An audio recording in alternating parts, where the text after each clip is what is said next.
नमस्कार मित्रांनो. बरेचदा मला पेशंट प्रश्न विचारतात की डॉक्टर साहेब, मी आजपर्यंत कोणतंच व्यसन नाही केलं, चहासुद्धा मी पित नाही, तरी मला कॅन्सर का झाला?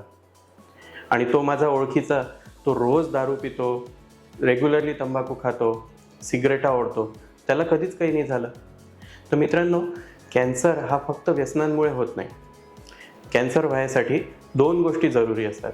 एक म्हणजे जेनेटिक ससेप्टिबिलिटी, म्हणजे तुमचे जे स्वतःचे गुणसूत्र आहेत, DNA, क्रोमोझोम यामध्ये काहीतरी म्युटेशन आहे, खामी आहे, ज्याच्यामुळे कॅन्सर व्हायची शक्यता तुमच्या शरीरात जास्त आहे.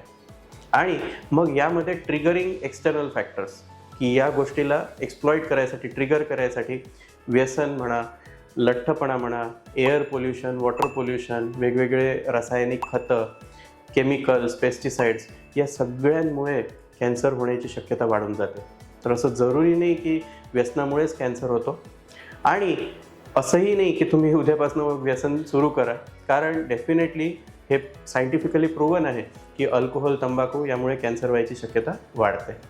त्यामुळे या सगळ्या गोष्टी सोडा आणि डॉक्टरांकडनं त्याच्या ट्रीटमेंटबद्दल तुम्ही जाणून घ्या. धन्यवाद.